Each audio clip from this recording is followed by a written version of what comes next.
only thing truckers are interested in is how fast their trucks will go and how far their CVs will reach. Well, hello, big riggers. Thanks for joining me, Jim Campbell, as we talk about all things trucking.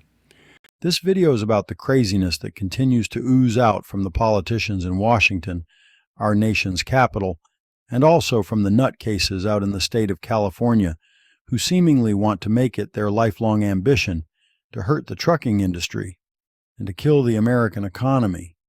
Please watch all the way to the end so you won't miss any valuable information. Once upon a time, in the not-so-distant land of crazy politicians, a place where some politicians fully believe they know what's best for the trucking industry, as well as the rest of America, a mighty coalition of states rose up against the evil rulers in Washington and the state of California.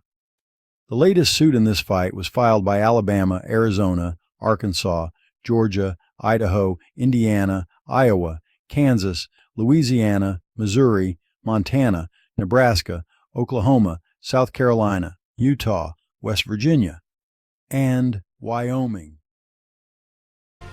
Semi-trucks are the workhorse of the U.S. supply chain, delivering products and supplies across the country while racking up thousands of miles every year. Iowa Attorney General Brenna Bird says a new federal emissions mandate could put the supply chain at risk.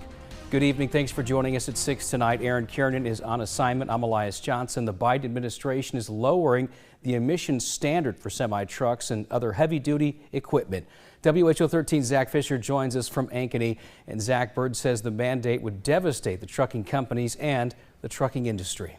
You're exactly right, Elias. And just to make it clear here, too, these are two separate lawsuits. One is suing the state of California. The other is suing the Biden administration. The state of California is that trucking mandate.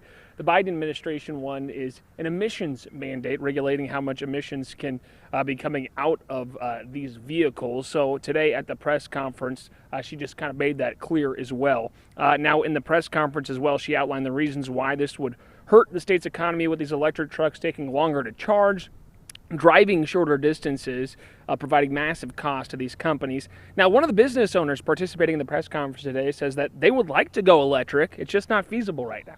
Trucking here in Iowa employs about 100,000 Iowans, and about 1 in 13 of our jobs are trucking related. We stand at the crossroads. While Biden and California threaten to wipe out the American trucking industry, Iowa, we are pushing back. We'd like to have the electric stuff. We're looking at electric yard trucks ourselves, but it just does not seem like a practical application to mandate across the board of electric trucks nationwide. Sure, we all like to get there, but pushing it down our throat like this is just not a way to go, what we feel. Wyoming. The Nebraska Trucking Association is leading the charge. These brave states, led by Nebraska, aren't battling with swords and shields, but instead head into battle with petitions and lawsuits. Why, you ask? Well, it all started with a crazy and illogical new rule, which wasn't thought out clearly. The rules I speak of concern tractor trailers and would affect the livelihood of the men and women who pilot them for a living. You see, the supposed smarter-than-thou rulers in Washington, led by Joe Biden and his cronies, along with the rulers in the state of California, led by Governor Gavin Newsom, home to the Hollywood elite and beach bums of the world, decided that tractor trailers and the manufacturers of them, along with freight companies and truck drivers, needed to change the way they have conducted business for decades. They wanted to implement and force a shift to all electric trucks and, in their view, take these diesel-guzzling, smoke-belching monstrosities off the road and replace them with quiet, smokeless trucks that run on all-electric power. So these leaders in the Joe Biden and Gavin Newsom administrations got together in what is called La La Land, a far-off place of fantasy, and came up with a game plan to put some really off-the-wall rules into place, rules that said trucks needed to be cleaner and greener almost immediately, even though the infrastructure does not exist to support these wholesale changes. But not everyone was happy about these illogical new rules and were smart enough to read between the lines and understand exactly what the Joe Biden and Gavin Newsom coalition was trying to accomplish.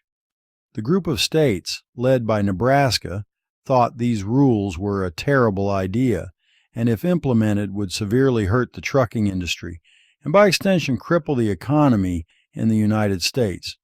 So these brave states rose up and decided to fight back, not with fists, but with words in courts. Nebraska's Attorney General, a person named Hilgers, said they filed not one, but two legal challenges against these new rules. One challenge was filed in the United States Court of Appeals, and the other in a district court in the state of California. This coalition of brave states are dead serious about stopping these crazy rules from happening. The first challenge was about a rule from the Environmental Protection Agency. This rule said that trucks needed to emit less greenhouse gases, which are bad for the planet.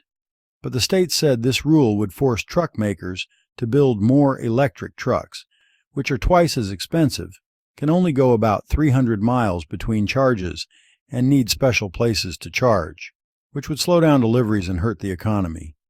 The second challenge was about rules from the state of California. Now, California is known for its sunny beaches and movie stars, but it's also known for making some really crazy, off-the-wall regulations when it comes to what they call pollution. These new rules said that by a certain year, trucks in California couldn't run on diesel fuel anymore. They had to be electric. But the state said this would hurt all truckers who needed to drive through California, forcing them to buy expensive electric trucks. Both challenges said the same thing. These rules were a bad idea and would hurt a lot of people. They said the socialist rulers in Washington, D.C. and the state of California didn't have the right to make these rules for the whole country. They said it was like trying to tell everyone what kind of car they had to drive, even if it didn't work for them. Now, you might wonder why these rules are such a big deal. Well, it's because trucks are the lifeblood of the country. They deliver food to our grocery stores, clothes to our malls, and pretty much everything else we need to live.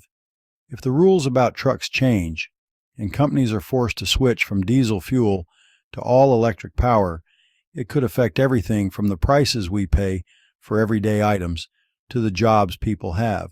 So, the battle rages on in the courts.